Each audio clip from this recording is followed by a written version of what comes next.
Alright, continuing from the previous video from where I left.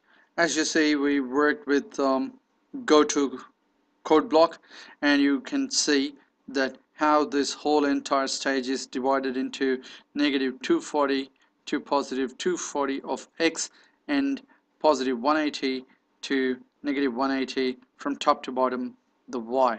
And if I'm going to look at this location here, it will be halfway through my negative x, which is negative 120, and halfway through my negative y, which is negative 90. So I'll drag this cat and leave it there. As you see, the x is somewhere there, and if you wanted it to be perfect, you can go always negative 120 and negative 90. I will show you now. It's there. The same thing when I'm going to put it up here, it becomes positive 90. As you see, 0 to 180, positive 90 here, and again x is negative 240. So wherever you want your sprite to be, you must have full control on this go to x and y. And as I told you, as I shown you before, the code block by itself has got no huge meaning, but if it is used in sequence, that's when it's going to make a difference. Say for example, I want this cat to be rotating and at the same time moving from one location to another. So let's see how we're going to achieve that. I'm going to do the same thing what I did before. I went into control and I went, say this time I'm going to repeat it for 20 times, or I'll say 36 times. Why 36 though? Because I would go for the whole entire rotation. I'll start from 90 degrees and it goes 90 times. From 90 it starts off and again it returns back to 90, full 360 degrees. So repeat 36 times. I would say turn clockwise by 10, and I said 10 times 36 is 360 degrees. The cat will have one whole rotation. By the time I wanted the cat to even move from its current location of x to about 360 steps, so I would say move 10 steps. I would say move 10 steps. And as you see now, I'm using the code blocks in combination or in sequence. Let's see what is going to happen to the cat. As you see, it just turned around, and as it changed its course, it just formed a circle. It just formed a circle. Say for example here, if I wanted it to move to 10 steps and rotate, that's what it did. So it moves 10 steps, it turns, it moves 10 steps, it turns. But as you see, I'm changing the x. But if I wanted it to, if I wanted it to move across, rotating, rather than saying move 10 steps, I would say change x by 10. Change x by 10, and it keeps rotating and moves horizontally. Let's check this out. There we go. So it moved from here to here 360. By the time it moved, it formed a one whole somersault. Look at that. So halfway through it became 180 degrees, again rotated and came back to its original position. So I'm changing the x at the same time, rotating it by 10 degrees. I can even do 20 degrees, which means it'll perform 2 somersaults from here to here and one more from here to here. Let's see if that's going to happen. So press that, formed one, another 2. So that's how when you're going to put the code blocks in combination, you will really understand, you will really see a meaningful action performed by your sprite. For now, I'm going to change the stage background to its original background, and I'm going to get rid of the I'm going to continue with the scripts or the code blocks. Okay, what we explored was in the motion section we went up to go to. Now I'm going to say here same thing, like how this is similar to that of the point towards.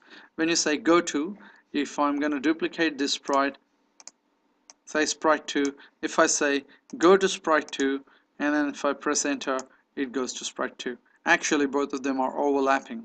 As you see, both of them are overlapping. If I ask sprite 1 to go to sprite 2, it goes and overlaps with sprite 2. But what if I wanted to actually see if it's actually overlapping? This is where, as I told you before, I'm going to go and explain each one of these options and each one of those buttons and everything on the Scratch interface. Now the time has come for me to show you how you can shrink the sprite, because sprite 1 was overlapping with sprite 2. I made it smaller now.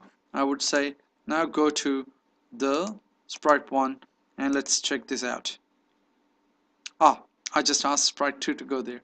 Anyway, I'll ask sprite 1 to go to sprite 2. It went on the top.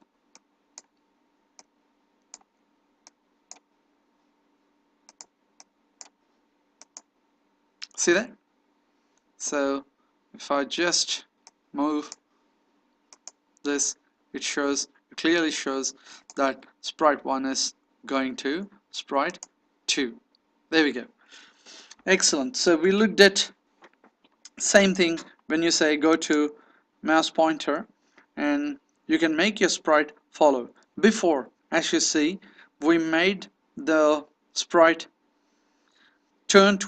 point towards the mouse pointer. But this time what we want to do is we want sprite 1 to follow the mouse pointer. So in order to do that, I would say go to mouse pointer, and if I press this, it won't go, because as you see, the stage ends here. The mouse is far away from the stage. So in order to achieve that, again, as I told before, we'll take the advantage of the forever infinite loop. Infinite loop is something that keeps occurring forever. I'll just go put this code here and invoke this code, and now see what happens. The cat is following the mouse pointer. Wherever the mouse pointer goes, the cat is following. That is what is go to mouse pointer.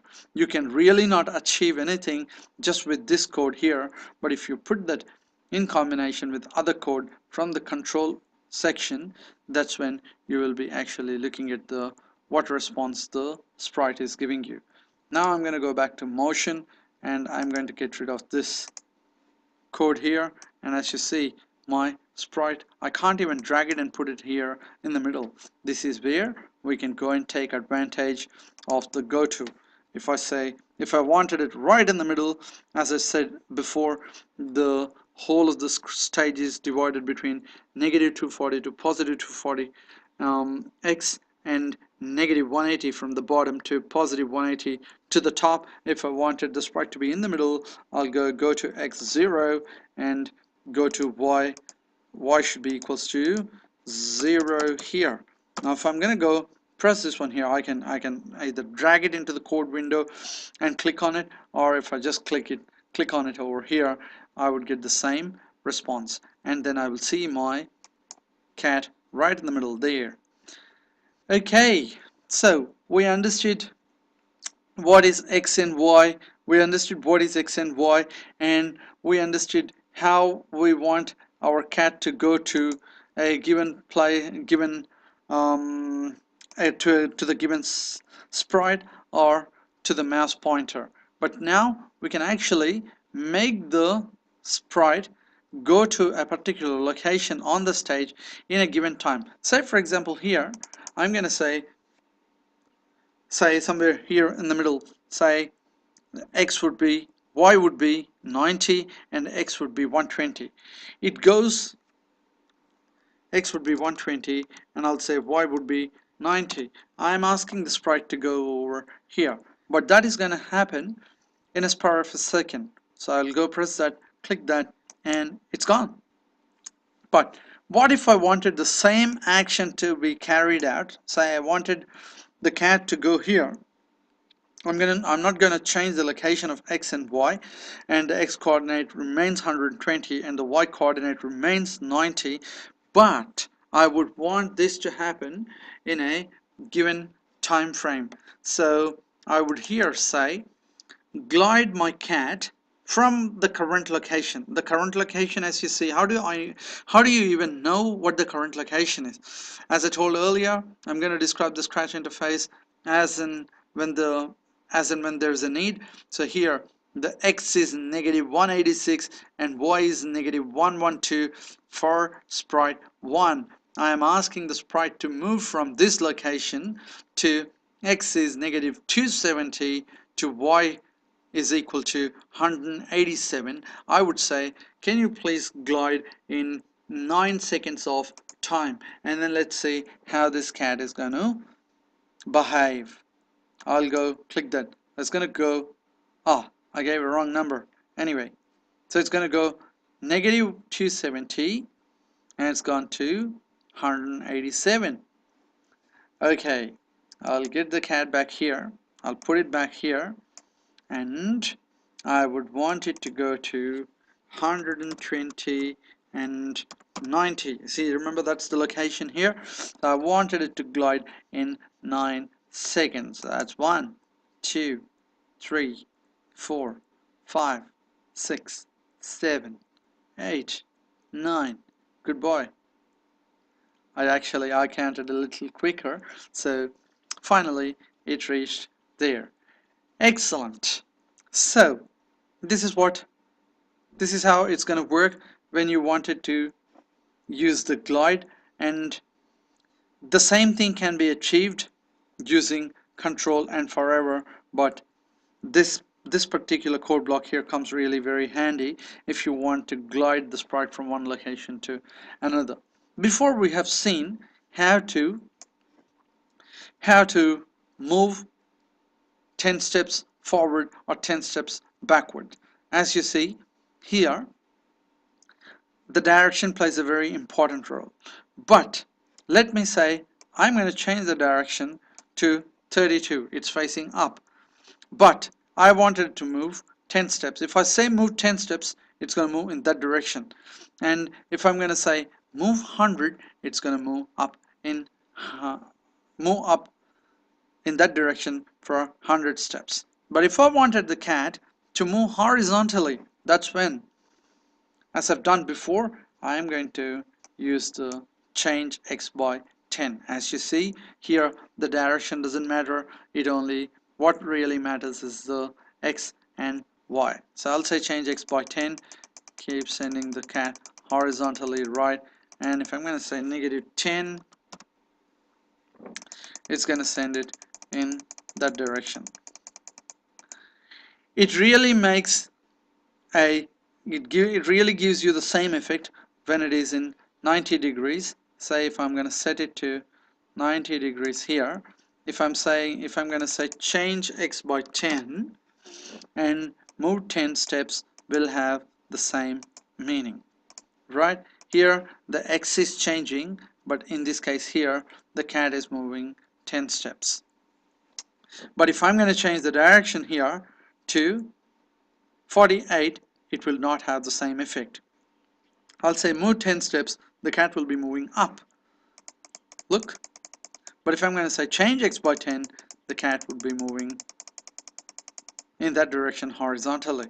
So that's the difference between the move and change x. You can also set the x value for the sprite to a particular location. Say for example, set x to 0 will bring back the cat right in the middle horizontally wherever it is.